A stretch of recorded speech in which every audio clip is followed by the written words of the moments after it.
Neanderthals. Our distant cousins who first appeared more than 400,000 years ago, long burdened with a bad rap for being brutish and dim-witted. We have this understanding of Neanderthals as the ultimate caveman. More ape-like than they were human. Perhaps a little thuggish, certainly rather stupid. But brand new discoveries are telling a completely different story. They were clever.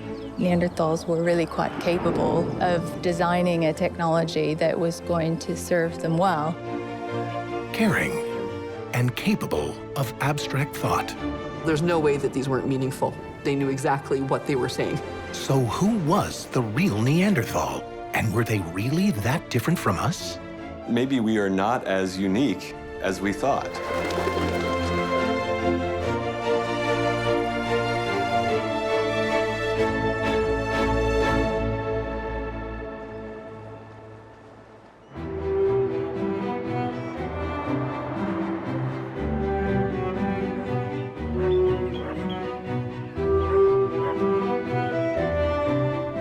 World-renowned artists and twin brothers, Adrie and Alphonse Kennis, have spent decades using forensic and archaeological evidence to reconstruct lifelike figures of archaic humans.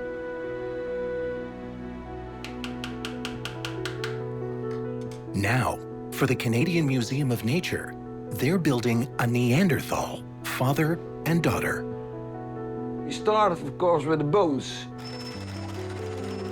One by one, each bone is recreated with a 3D printer, its size and shape derived from measurements of Neanderthal fossils found in the field. We assembled the whole skeleton. Try to do this as scientific as possible. Then it's based on something. According to the archaeology, Neanderthals had a stocky physique, shorter than most modern humans, and a large skull with a robust brow. With the skeleton assembled comes the next layer, muscle. We drilled some holes in the skull and we put in wooden pegs. And those wooden pegs are at different lengths. And the lengths correspond with the tissue thickness in that particular place in the skull. Around the nose you get a thinner skin.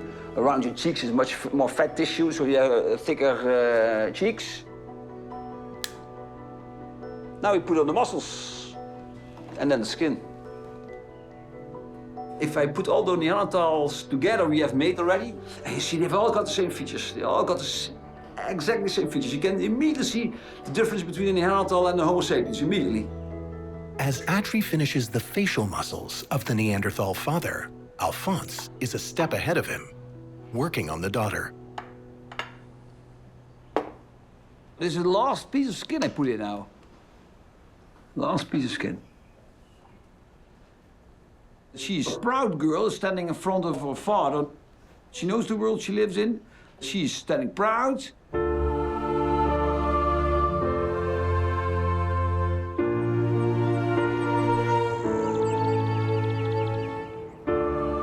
Our genealogical ties to Neanderthals go back to a common ancestor who lived around 600,000 years ago, likely in the Middle East or Africa.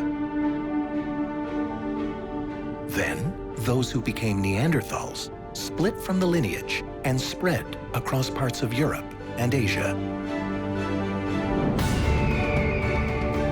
A vast area that varied from forest to grassland, tundra to frozen terrain during the Ice Age. For over 400,000 years, they were the main human species here, roaming the landscape in small nomadic tribes.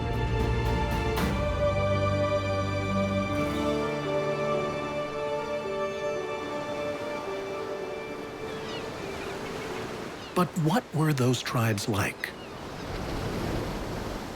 Surprising clues lie at the very edge of Roselle Beach in northern France.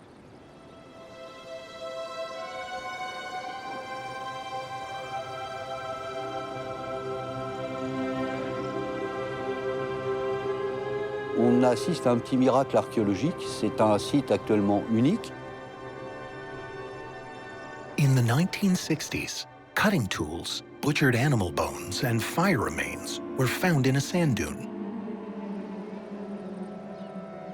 The dune had formed long before humans arrived in Western Europe. So all this must have been left by Neanderthals. Là, nous sommes sur des niveaux qui ont environ 80 000 ans. Nous n'avons que Néandertal d'attester. But it was only in 2012 that lead archaeologist Dominique Cliquet and his team uncovered the most extraordinary find of all. Neanderthal footprints. Oh, elle est belle celle-là. On en a trouvé une, puis deux, puis trois. On s'est quand même un petit peu gratté la tête. On s'est dit, est-ce qu'on rêve pas? Donc voilà, un pied de Néandertalien. Layer after layer of footprints had been cemented in muddy soil, then covered with wind-driven sand.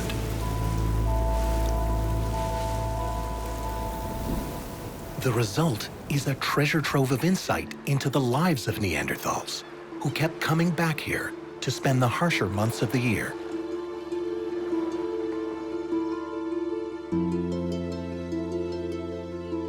The team also uncovered smaller footprints, a play area for kids, while their parents were hard at work. Ça a été un petit peu la séquence émotion, parce qu'on entend presque les cris des enfants qui sont en train de jouer. Experts had long thought that in a Neanderthal clan system, small groups periodically left the clan behind to go hunt and butcher prey or to make stone tools.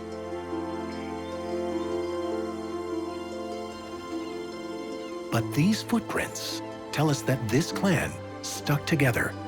Sur ce site, c'est l'ensemble du groupe qui s'est déplacé, et puis les chasseurs qui partaient à la quête de nourriture, les artisans tailleurs qui aussi quittaient le site pour aller chercher les matières premières. Mais on se rend compte sur ce site que l'ensemble du groupe était présent. To this day, the team keeps finding more prints. Et une cuillère pour papa. Each is carefully preserved for further research. On a peut-être quelque chose ici, je ne sais pas ce que tu en penses. Previously, only 9 Neanderthal footprints had ever been found. But the number of footprints uncovered here at Roselle to date is over 1,500. The team believes groups that came here were made up of around 12 individuals of all ages. It's direct evidence of the size and composition of a Neanderthal clan. Donc en l'occurrence, là, on a un tout petit. Cette empreinte a été tronquée par une empreinte plus grande, qui peut, pourquoi pas, être celle de maman. Et nous avons celle-ci, qui est celle d'un enfant, qui est plus grand que le tout petit.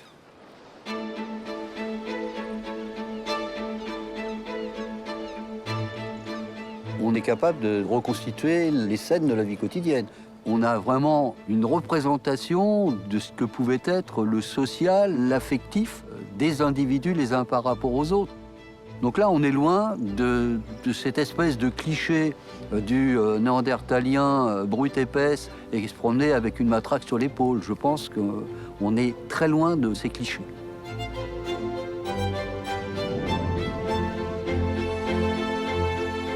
Piece by piece, new discoveries are building up an incredible picture of who Neanderthals were, including what they ate.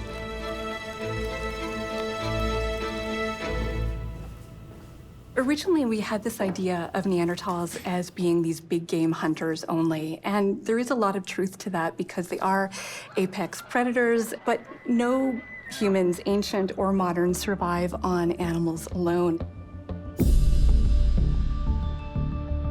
Analysis of Neanderthal teeth has revealed the consumption of a variety of seeds and nuts, grains and greens. But when they did eat meat, what exactly was on the menu? Dr. April Noel has led a forensic study of the blood on ancient Neanderthal cutting tools.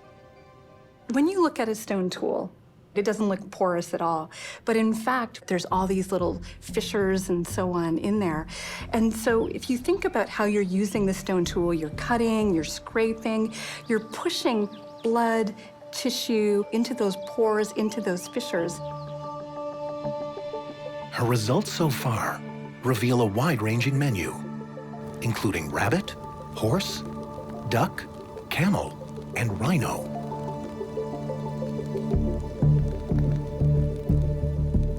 They're really going to change what they eat depending where they are and when they are. These hominine groups are so much more cognitively, technologically, and socially sophisticated than we would have originally thought. But while Neanderthals seem to have been adaptable in the kinds of game they ate, we've long underestimated their ability to hunt it.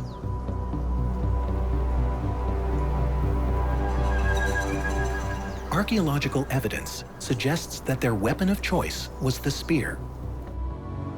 The earliest ever found is around 400,000 years old. But their design has been considered basic, only meant to thrust at their prey at close range. For Paleolithic archaeologists Annemieke Milks, this just didn't ring true.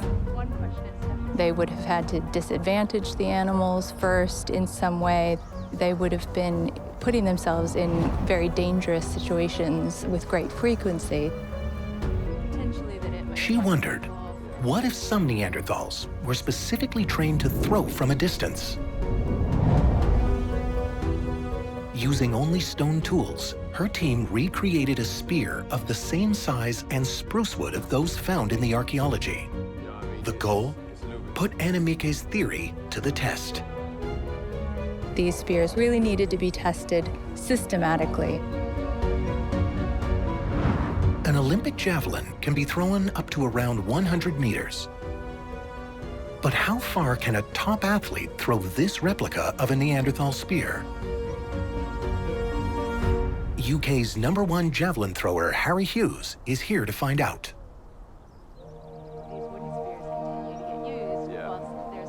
So I wonder how that feels to you. I mean, first of all, when you pick it up, it is really well balanced. It's certainly not heavy on one side. It's really similar, actually, to the javelins that we use now. So I'm really intrigued to see exactly how they work. Me too.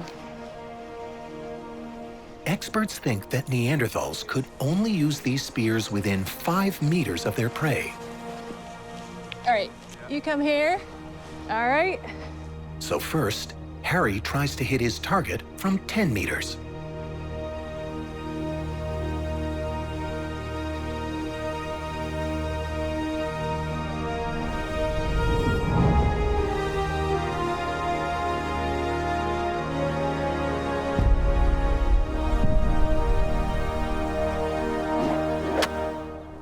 Hey! Amazing. Easy. Brilliant. No problem. Throw after throw, the spear works like a charm. Straight through the heart. Let's see if we can throw it a little bit further. Let's do it. That's 15 meters. Okay. Yeah. That's farther. Cool. Yeah, it's definitely further. Yes. Fantastic. Amazing. Even 15 meters seems almost too easy. Yeah. Should we try for 20? Yeah, we can give it a go.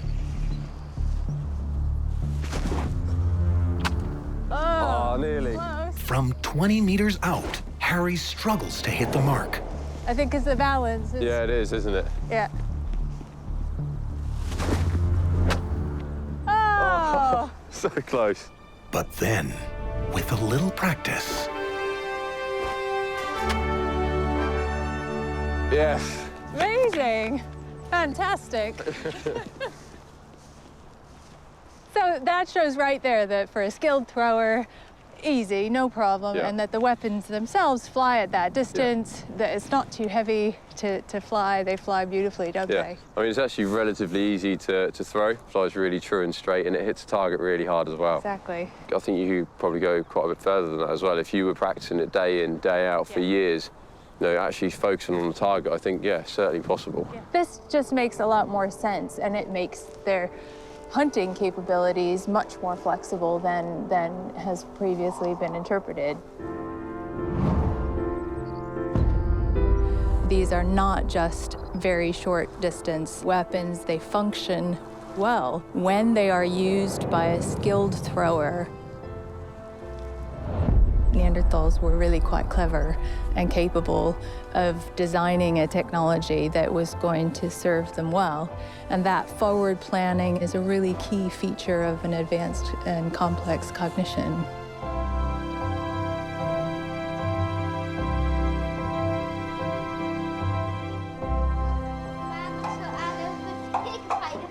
At their studio in the Netherlands, Adrie and Alphonse Kennis are in the thick of making sculptures of a Neanderthal father and daughter for the Canadian Museum of Nature.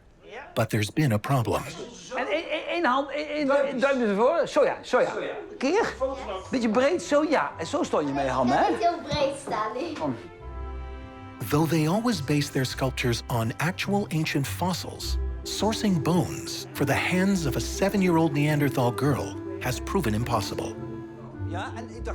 But they have a plan B. Neanderthal hands, they are more or less the same as our hands. So we can use the hands of a girl of the same age. Neanderthal and modern human hands look almost the same. The big differences lie in the ligaments and muscle. Neanderthal hands had evolved to fit their hunter lifestyle. They were incredibly strong. If someone today took on a Neanderthal girl in a thumb wrestle, they'd quickly be put to shame. Is het koud? Is het koud? Nee, het is niet koud, maar het is meer slijmerig. We make a silicone mold of this girl's hands in the right position. Zwemvliezen! Ja, kijk. Ja, nou zet ze neer. Ja, maar goed. And then we cast them out in resin. Oh ja, wacht, als ik mijn duim bij de wijsvinger probeer te doen, dan kan het niet. verstaan ze toch niet. Die boeren. This is a pose we see on ethnographic photographs, and this is the way children stand. She's wat dikker niet. Yeah! It's a nice imprint of her hands. Nice. Hopefully it will fit on the body of the female Neanderthal child. So.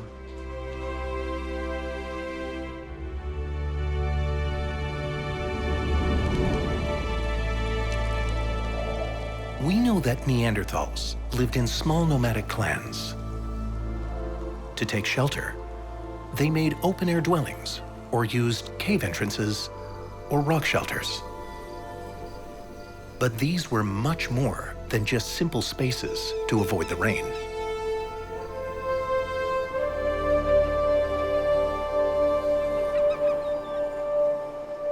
One of the longest occupied Neanderthal sites on the planet is at La Côte de Saint-Brelade.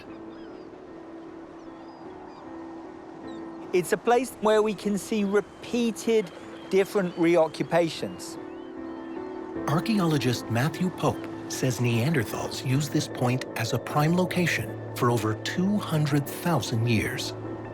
We have these cognitively advanced humans coming into a landscape. They can see the affordance of a large ravine system providing them with shelter, that's giving them access to lots of different resources, fresh water, and good hunting opportunities. But this landscape also records a revolutionary shift in how early humans lived. Around the world, before 500,000 years ago, there is no evidence of anything close to an actual human dwelling. If we go back to the early stages of human evolution, we find the bulk of artifacts out there in the landscape. We don't even know where these people were sleeping, where they were eating, where the sick were, where children were. But then, something astonishing seems to happen. We start to see material that's hunted or scavenged being taken into the cave. Here in a site like the Côte de Saint-Brelade, This is where they're eating, this is where they're sharing food, and this is where they're making tools.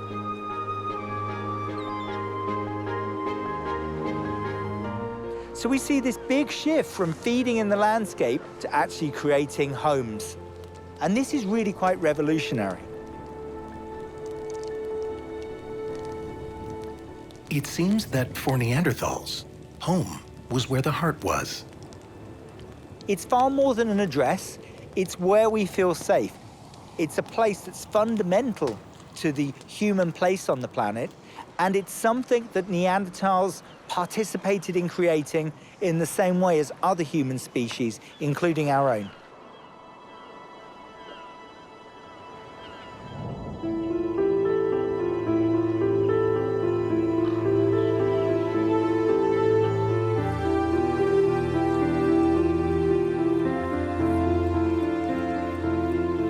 And in these places Neanderthals called home, how did clan members care for one another?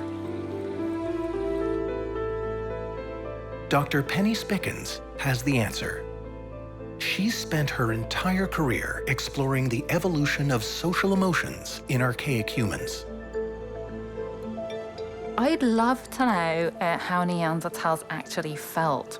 What were their kind of emotional capacities, the pattern of the way in which they cared for each other? There's technological sophistication. Yeah. To find out, her team analyzed the data from a range of Neanderthal fossils. Bones that revealed a catalog of poor health, disease, and trauma. We looked at over 30 examples of individuals who had illnesses or injuries from which they may not have been able to survive without the help of others. One of them is a Neanderthal from about 50,000 years ago, uncovered in Shanidar Cave in northern Iraq. His skull tells a horrific tale. At a young age, he suffered a violent head injury. He's had this crushing blow there. And you can see in the orbit, that's just been crushed. It's smaller, narrower than it should be. It's probably blind as a result of that. Yeah. Penny and Matthew Pope survey the shocking scale of his afflictions. And also he's got injuries to his right foot. So he's got a probable limp, you know, and fairly painful to walk. He also suffered from a withered arm, which had been fractured in several places. Now that's the top right arm bone. So that's his upper arm. I think he's either lost that arm or maybe even a deliberate amputation at the time. But even that's not all. It turns out this Neanderthal could barely hear. He's got bony growths inside his ear. That's the actual ear canal in the middle of that, yeah. So it looks like he's probably completely deaf in one ear with some, if anything, partial hearing in the other. Such a suite of injuries could be seen as a liability for a clan fighting to survive in an environment full of predators.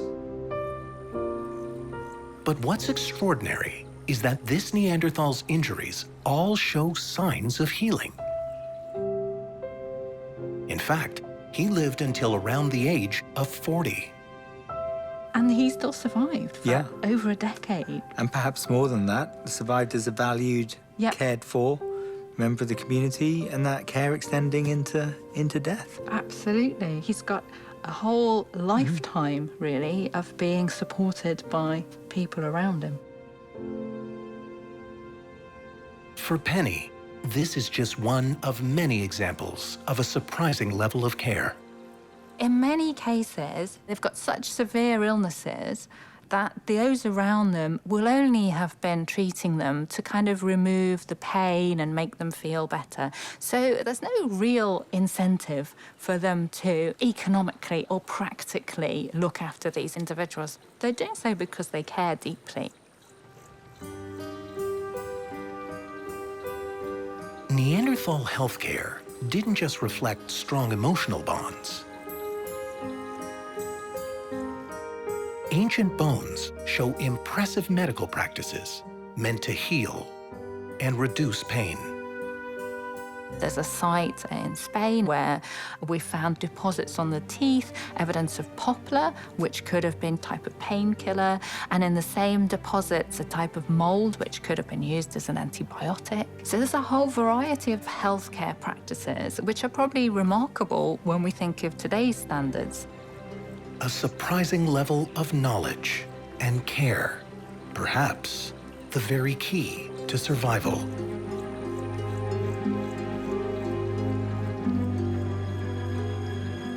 And the real story of human origins is one of sharing in lots of different ways. Sharing risks in hunting, sharing food after hunting, sharing childcare, and healthcare. Sharing health is only just one part of that much bigger picture in which people cared for the vulnerable.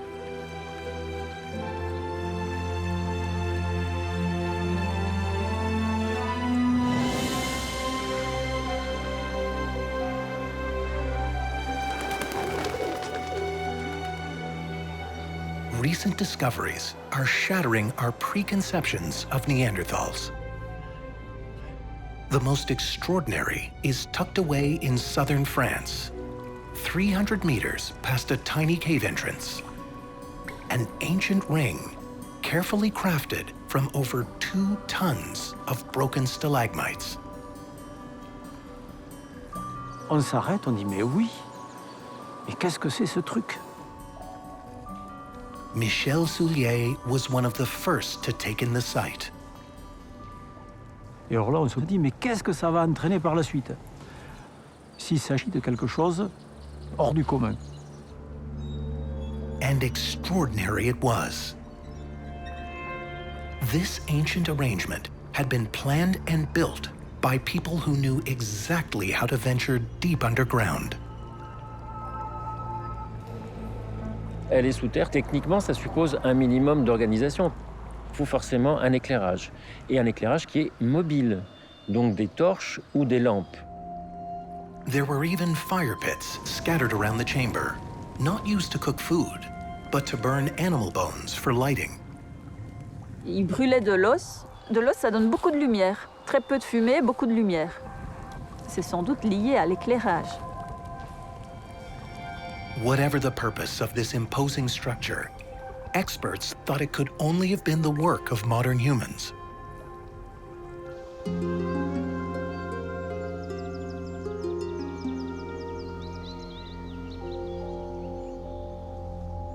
But exactly when had it been made? Geologist Sophie Verheyden wanted to find out.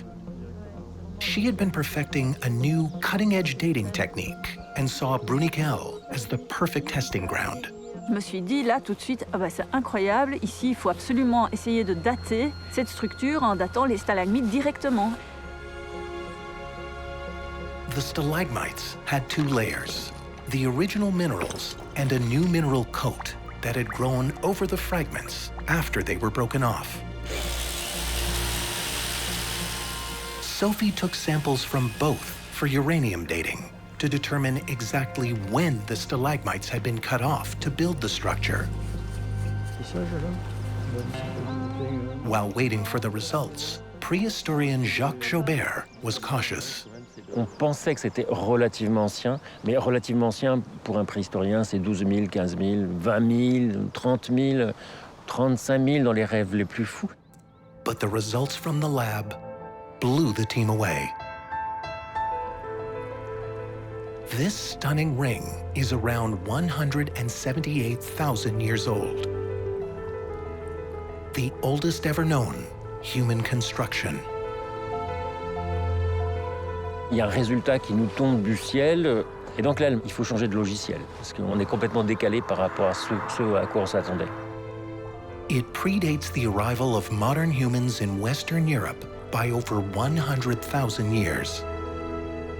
The only human species here at the time were Neanderthals. Ça ne fait que confirmer les capacités cognitives de Néandertal à gérer des projets, et c'est spectaculaire. Il y a même un côté un peu monumental. We know Neanderthals took shelter in caves. But experts thought they in no way had mastered the art of traveling deep underground. Bruniquel Cave tells a completely different story. Voilà, Néandertal va sous terre, a été sous terre. C'est une conquête, hein, comme la haute montagne ou les îles lointaines.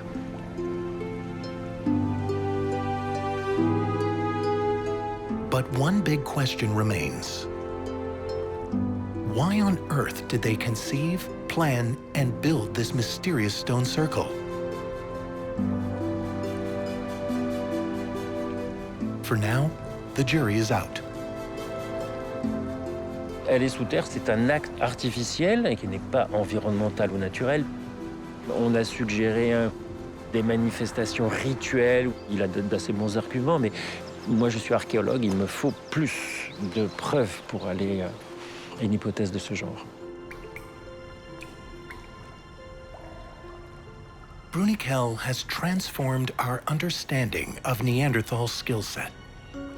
But did they have the most quintessential human skill of all? The ability to make art. Prehistoric art found in caves symbolizes the moment when the modern mind itself is born. We are all familiar with cave depictions of animals and human figures.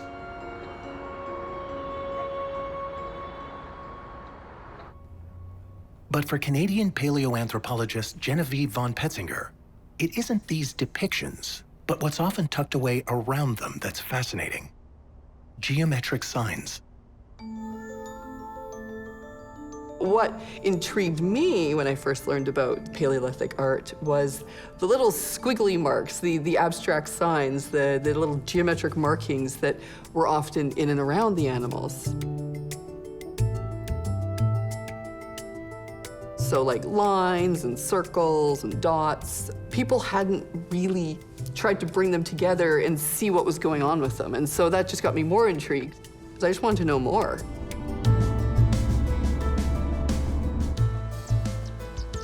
So Genevieve embarked on a 2-year trek across Europe to build an inventory of these ancient cave sites.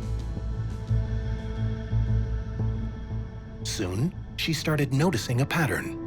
I'm going cave by cave by cave, and so, I was starting to get the impression, like, oh, something interesting is definitely going on here. It turns out these weren't random markings. The same signs seem to reappear in caves over and over. 52 caves later, Genevieve has uncovered quite possibly one of the earliest forms of graphic communication.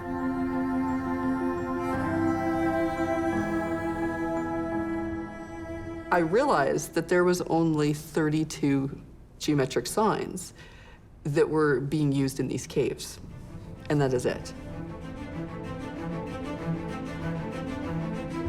32 symbols used again and again.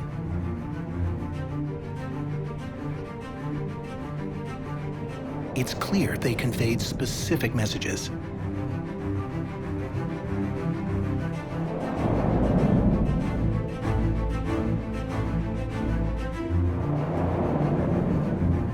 These weren't purposeful marks. There's no way that these weren't meaningful. I have no doubt that they knew exactly what they were saying. Experts have long believed cave art was made by early modern humans.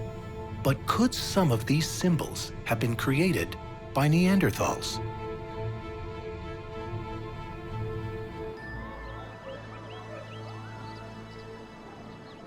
On the outskirts of a small town in southern Spain, an international team of scientists made an extraordinary discovery that may hold the answer. Hola, Pedro, ¿qué tal? ¿Qué tal? Buenos, buenos. Hola. Hola, ¿qué tal?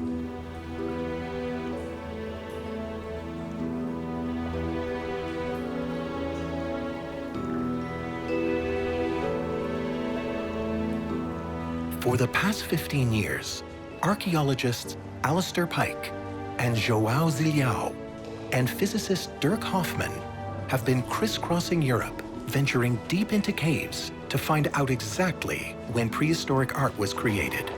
All right, guys, it's here, right? This is it. This is it. We simply wanted to develop an approach that proved our understanding of how old the different styles of Paleolithic art were. Experts have long believed that cave art is no more than 40,000 years old and exclusively the work of modern humans. But this is based on radiocarbon dating, which only works if the paint itself contains carbon. But the vast majority of cave art doesn't. 90% or more of Paleolithic art is made with red ochre or black manganese that radiocarbon cannot date. So we needed something else. That something was calcite, formed by water flowing over the cave art over thousands of years. We can't date the art in most caves directly because those are made of inorganic pigments, but what we can date are these calcite formations. Since the artwork was made before the calcite accumulated over it, the team wants to determine exactly how old the calcite is.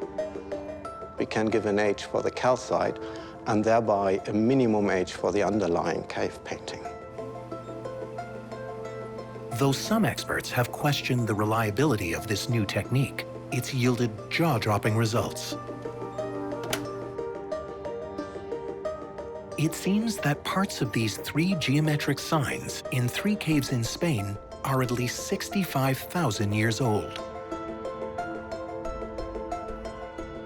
I was really astonished, surprised. I mean, just the fact that cave paintings could be that old was just, wow. I was just wowed. Okay, we had a sample taken here. At that time, the only possible cave artists around here were Neanderthals. There was another one there, yeah. And in Ardalis Cave lies one of their potential creations. If you look into the crevices of the curtains, you can see that there are these kind of red splashes of pigment. And these have been formed by somebody blowing or spitting pigment into these crevices. And this is 20,000 years before modern humans arrived in this area.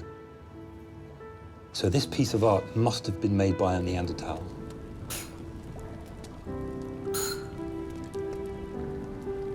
Though cave signs are more basic than later cave depictions of animals and people, they are crucial evidence of abstract thought on par with modern humans.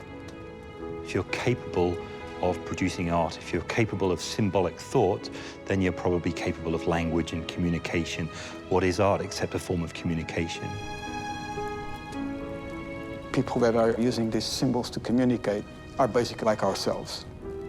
I think that changes entirely how we understand human evolution, and within that, the evolution of the mind.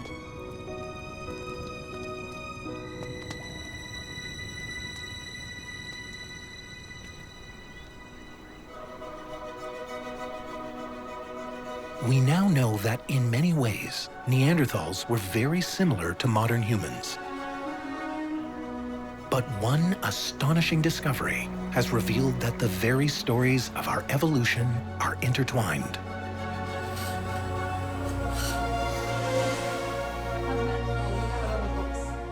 In 2010, using Neanderthal bone fragments, experts actually sequenced the complete genome of a Neanderthal.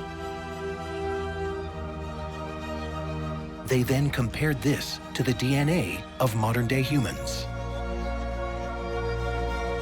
The results stunned the world.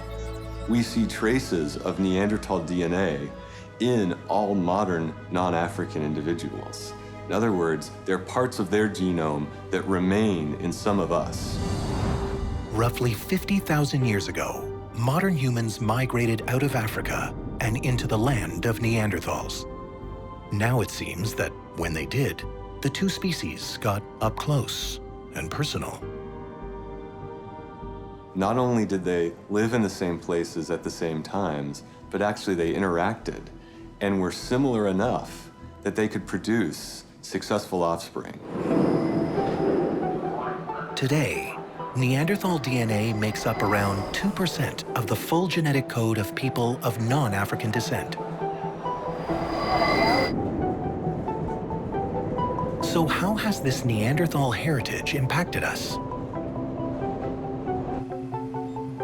To find out, geneticist Tony Capra and his team are using anonymous medical records and genetic data from almost 30,000 people of European descent. They pinpoint the sections of Neanderthal DNA in each person's genetic makeup, then check their medical history to spot any patterns. We can ask if people who have Neanderthal DNA at some particular place in their genome are more likely to have a particular disease than people that do not. It's a mammoth task that needs almost 10,000 times the processing power of your typical laptop. Human genomes are big, Neanderthal genomes are big, and when I say big, I mean billions of the molecules that make up DNA. And when we throw in health records that often have hundreds of different pieces of information in them, we have to use computers to sift through all these different types of data and detect patterns. So far, the team has spotted surprising ways Neanderthal DNA has impacted us. It's boosted our immune system, made our skin more sensitive to sunlight, and increased our susceptibility to depression and addiction. For Neanderthals, an addictive personality may have been essential for survival.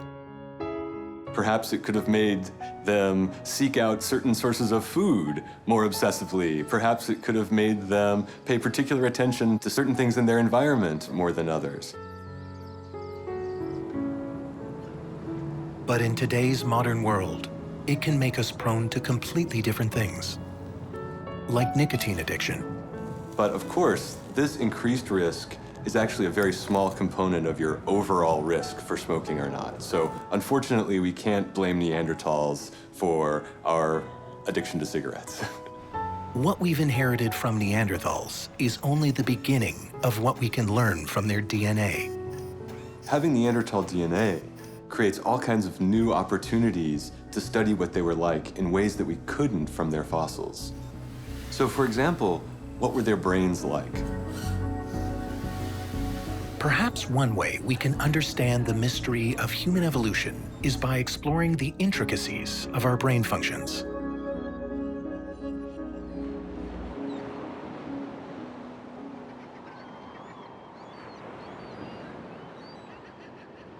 So just how are the brains of Neanderthals and modern humans fundamentally similar or different?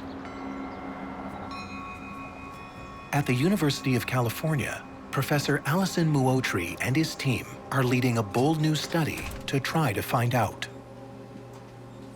I started becoming very interested in human brain evolution since I was young. I wanted to know who we are as a species.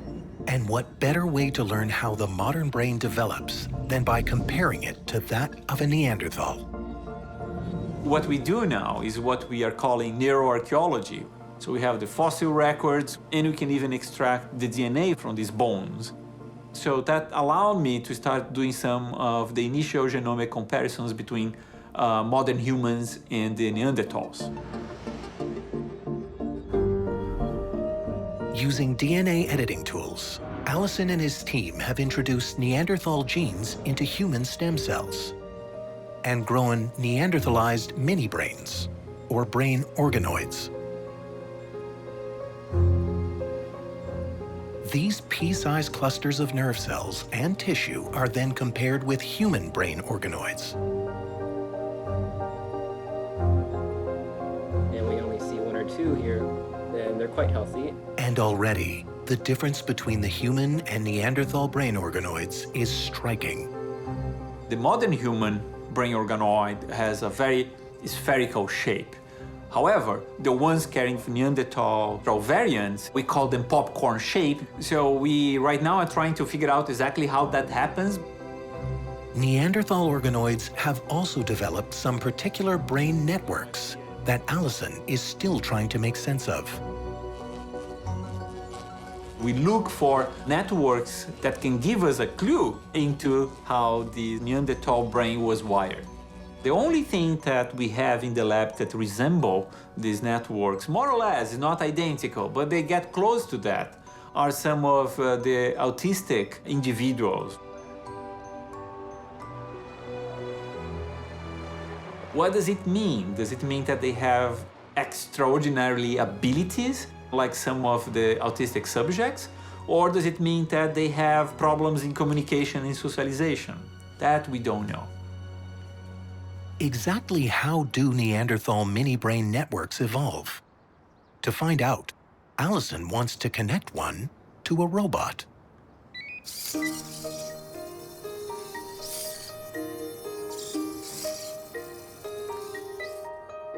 So we are putting those networks to a test, where we create a brain-machine interface, where we use these brain organoids to control a robotic platform. As the robot explores its environment and sends feedback to the organoid, the sensors now are detecting the wall. how does the Neanderthal mini-brain adapt and tell the robot what to do next? And how does it learn? And how does this process compare to that of modern humans? The results of this cutting-edge research remain to be seen. It is very exciting because it was never done before. We have no idea how the Neanderthal organoids will perform. Either way, it's going to be a very interesting result. Thanks to modern science, a Neanderthal brain may one day come to life, opening a whole new window into our understanding of our distant cousins and ourselves. Back in the Netherlands, Adrie and Alphonse Kennis are putting the final touches on the Neanderthal father and daughter. They'll soon be on their way to the Canadian Museum of Nature. We finish it here in this place with the skin and everything, with the hair. And then we see then we are satisfied or not. It has to be authentic. We want to have real people. Get rid of all the old cliches. That's an ape man. It's a normal guy who lived 60,000 years ago. These are lifelike figures crafted from the bones up, based on novel research. And in the end, they look like someone we might know. What we're learning about Neanderthals is telling us that if we could interact with them, if we could interbreed with them, then they really were very similar to us. Kijk, daar een knotje. En dan hier eentje zo en hier een heel lang. Celebrity echt. You assess intelligence on the basis of what people actually did. You find no difference between what people we call Neanderthals and people whom we call modern humans in Africa were doing at the same time. I think we need to fully embrace Neanderthal people as human, and we become more human by accepting them into our world.